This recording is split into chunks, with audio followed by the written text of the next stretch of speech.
And then remembering that you're really writing as you're speaking, you're really talking to someone. Keep that person in mind as you're writing. And the tips that I would give you that you could take and use today are make sure that you use action words in your copy so that you're telling people what you want them to do.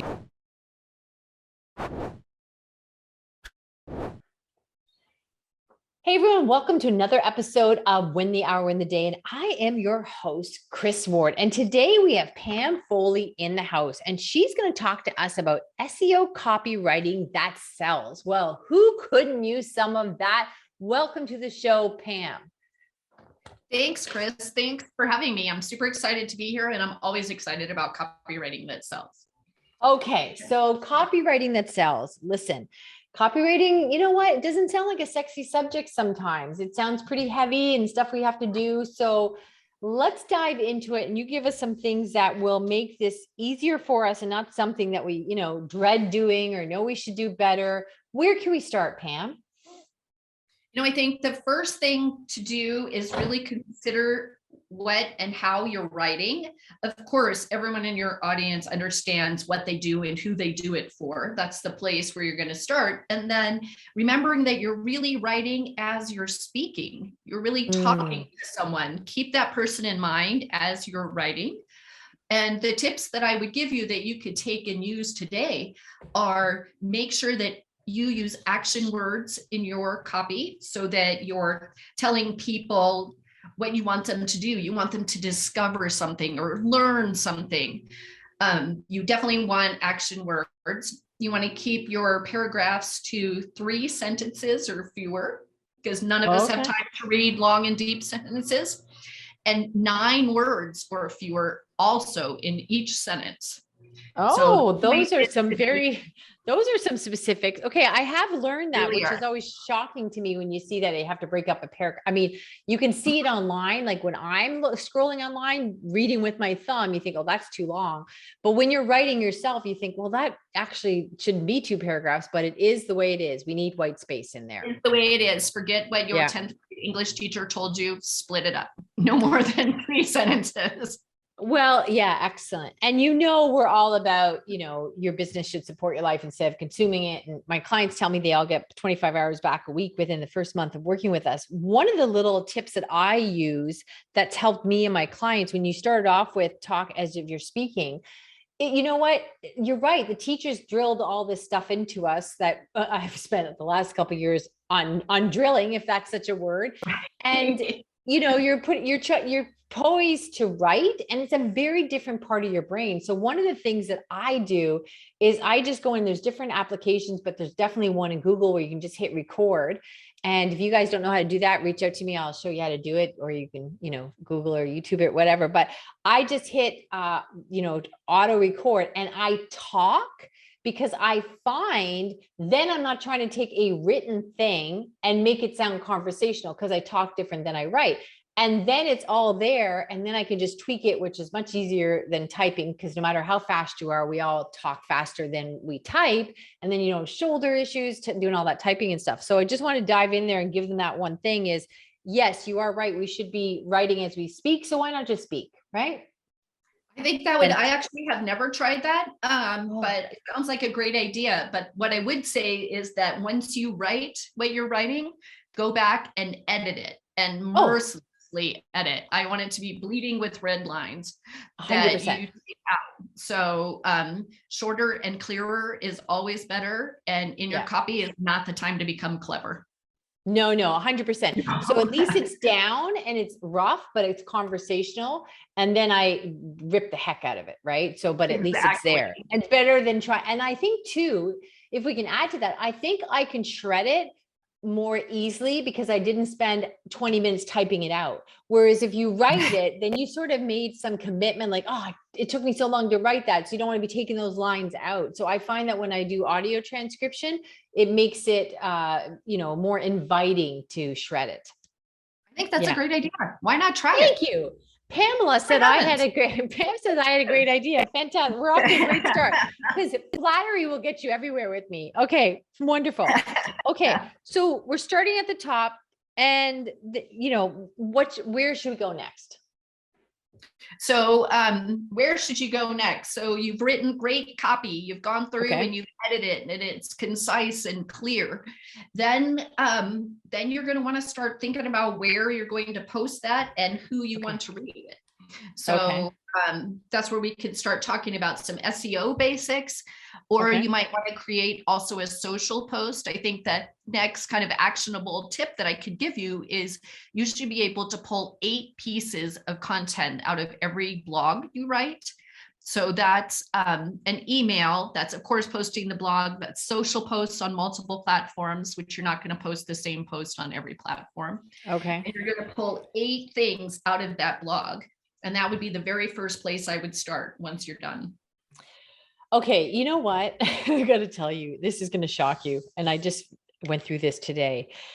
We have people here all the time and everybody talks about repurposing. And I don't know if I'm just a slow learner, because like you get like, I think you just get so driven on what you're doing and then you lose sight. So then you're like, oh yeah, we should repurpose. Oh yeah, we should repurpose. Right.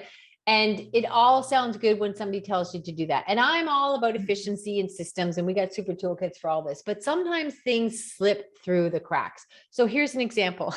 I should be embarrassed to tell this to you out loud, but it's going to be worth it. So I have my book, Win the Hour, Win the Day. I don't even know why I went to look something. Oh, I know, because we're doing this quiz thing based on the book so people can opt in and see where they are. So I got this new program doing the quiz thing. So we used the book. I went in and I'm grabbing some things from the book to make this format that people can, enter the quiz. So then I'm looking at this book and suddenly I'm seeing, well, that's a good point. That's a good point. I haven't said that in a while. So then I look and I realize I had to make a note to myself, Chris, use your damn book, right? I have a note that says that because I'm doing TikTok videos like a crazy person and I'm coming up with good content, but I could get 10 videos out of one page of my book because there's quotes, there's ideas, there's percentages, it's all kinds of stuff. And I said to someone on my team, oh my gosh, we talk about repurposing all the time. I have a book, I have a book, but I think when you write the book, and then I'm promoting the book, but then I move on to the next thing or my next thing or next thing until that content got left behind, even though I want you to read my book and people tell me every day, oh yeah, I read your book, it's engaging stuff.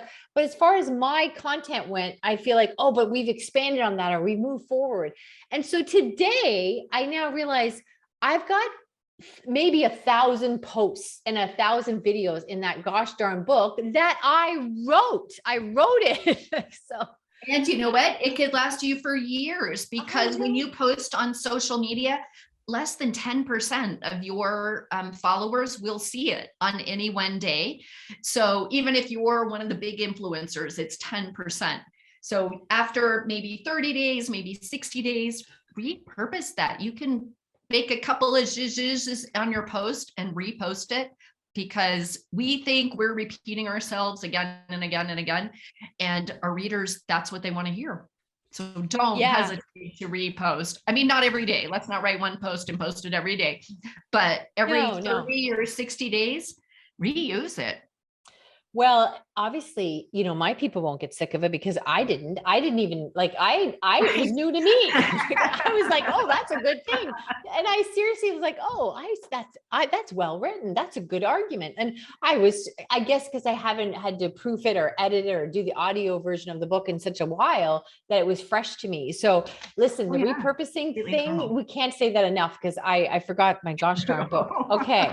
So I told you most people would be embarrassed to tell you that, but I'll tell you my secrets. Okay.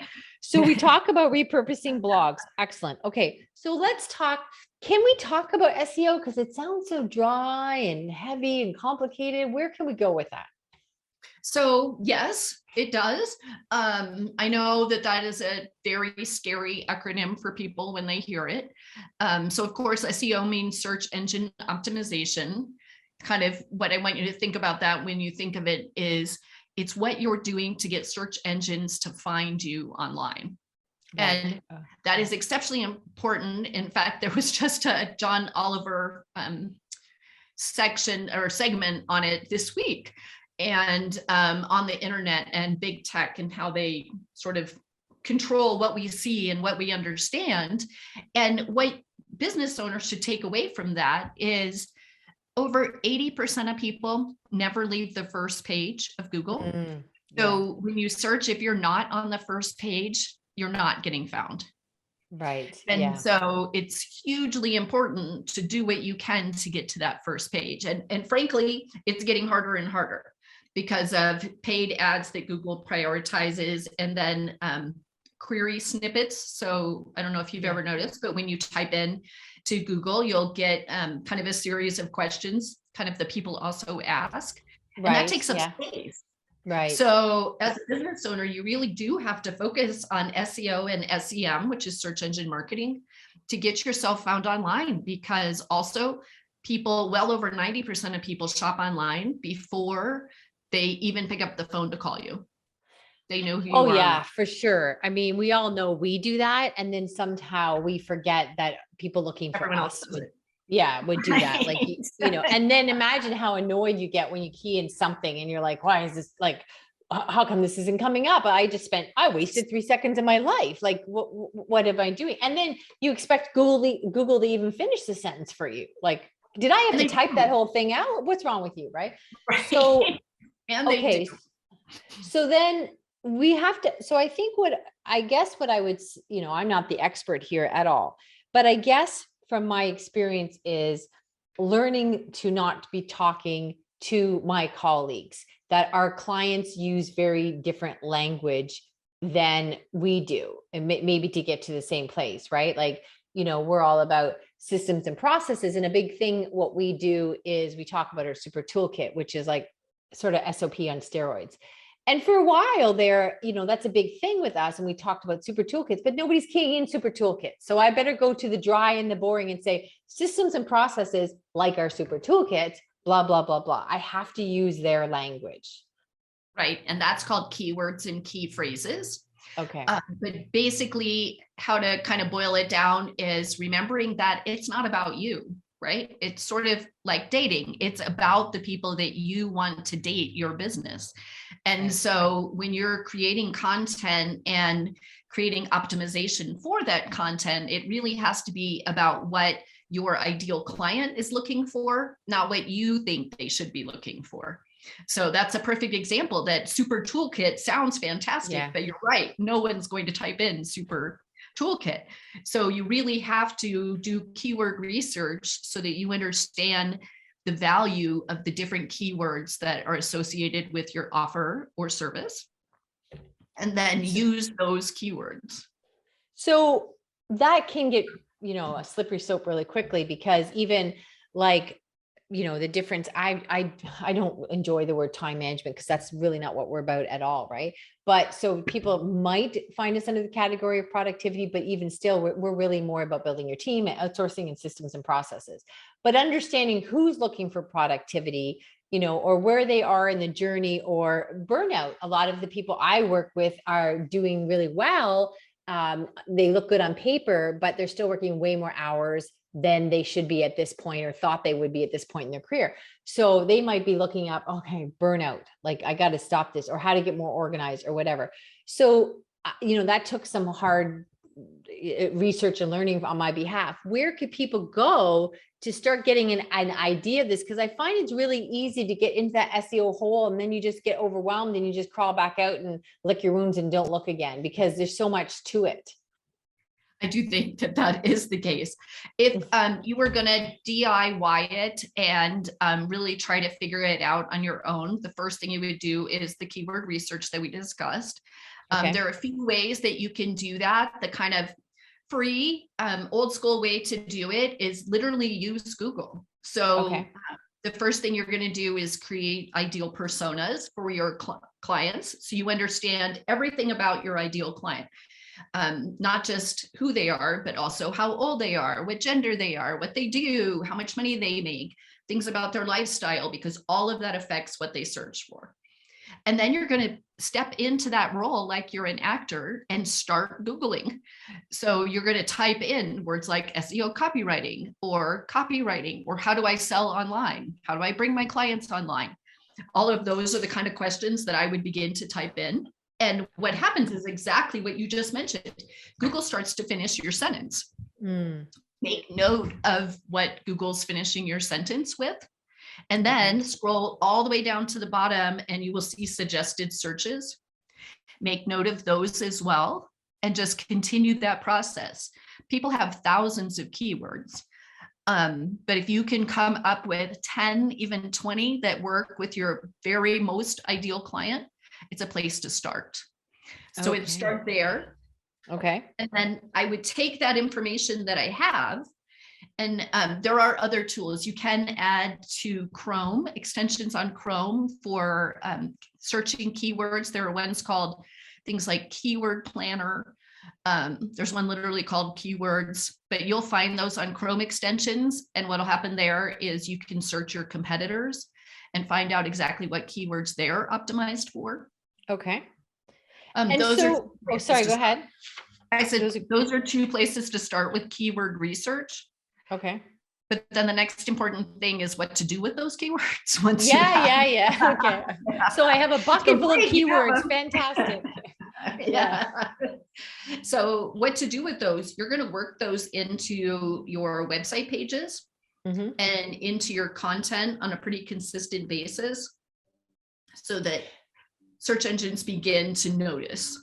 Okay. So something that I did not understand an embarrassingly amount of time, like years. And I think that I know I heard it, but I didn't understand the value of it is, listen, before podcast, we were all talking about blogs, and this person has a blog, and I didn't really understand how some people made money off blogs, and I didn't get it. And I thought they were just like journalists or whatever.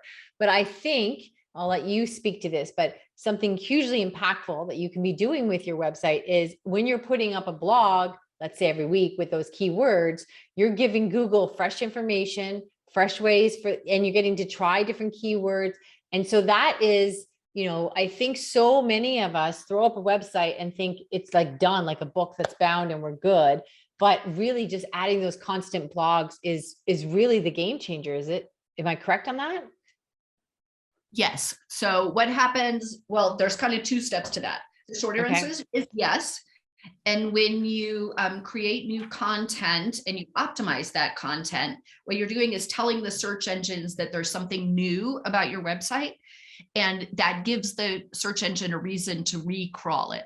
And when it recrawls it, it becomes more valuable because Google's really looking for, and nobody knows what the algorithm really is. If someone tells you what they do, or tells you that they do, they're lying. They don't. Okay. I'm not even sure there's a Google engineer that knows entirely what's the algorithm. It takes on a life of its own. Okay. But they're really looking for, they analyze your website for something called EAT. So you want it to be expert, authoritative, and trustworthy. Oh, okay. And as you're creating new content that answers the queries of what Google assesses your ideal searching person is asking, you're more likely to get ranked higher based on that EAT algorithm. Okay. And here's another thing I didn't quite understand too, is if you take something that you've written and you say, throw it up in a LinkedIn article, like, that where you can write a LinkedIn article and that's yours on your LinkedIn page. If you haven't put that on your blog first, then it looks like they think it's not original content and it may not even be your content. So that's a problem. That is a problem. So if you were going to create a LinkedIn article and the value of those is not as high as it used to be in terms of getting attention of the LinkedIn algorithm, I would definitely encourage you to do a newsletter instead. You are right. You should put it on your blog first, give it about a week, and then post it on social media so that it appears that it was original content on the website first. The important part that I don't want to miss here is really that step 2, that you have to optimize that content on your website. Okay. So the easiest way to do that, if you're DIYing, if you have a WordPress website, which the vast majority of us do, I would install Yoast, the Yoast plugin. I don't get any money from Yoast. It's a super easy SEO plugin. You can do that on the back end of your website. And then I believe it's in the neighborhood of $50 or $100 to do the premium Yoast. Okay. And it's a pretty simple optimization for every piece of content that you can do when you post on your WordPress website. And that will give the information that the search engines need to at least do a basic crawl. So if you're going to do it yourself, that's where I'd start. So I don't want to get into a whole bunch of projects because we're all about stuff that we can take away and try right away. But would they be a direct competitor to SEMrush? No. Okay, it's a different beast. It's a different thing. It's a different beast. So just to explain, SEMrush is an entire SEO platform that will help you do some of the stuff that Yoast Premium will. It also will do content grading. It will do SEMrush is a much more robust platform. It's really for people who are professionally doing SEO. Okay. And Yoast is kind of the step A. It's the 5-pound weight of weightlifting before you get to the 30-pound weight. Oh, that's excellent. There we go. We can relate to that. I got it. Okay. All right. Okay. So why don't you're walking us through beautifully, I must say, Pam.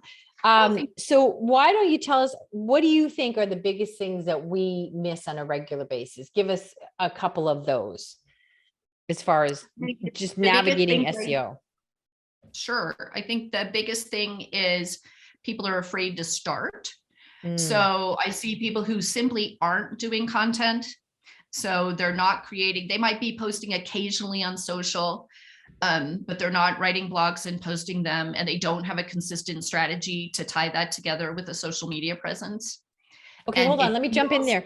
Posting regularly on social, does that count as SEO stuff? Like, are we being searched there as well? It counts in that yes and no. So in SEO, as you're thinking of it, no. Okay. In terms of influencing the algorithm for a specific social media platform, yes. So it acts the same way, but it is two different things. But it's important to do together because you're really brand building and the attention generally of search engines and your public. So it's really all about the humans and the machine, and you really can't either. No, and if you're not on social media, nobody knows it's like you're stuck inside your house. So if you're not out there playing with the others, they're not going to be there to ask you about your website. But I just wanted to make sure I didn't misunderstand that. Okay, so putting out content, putting it out regularly, understanding, that there is some importance, not some, but there's importance to understanding the keywords that you're looking for. Okay. So what would you say is, when we're doing this, the thing that one of the biggest mistakes we make when we're doing this is lack of consistency. Oh, okay. That's a good one. All right. Yeah. So I could be consistent about being inconsistent. Right. And for years, even I did it.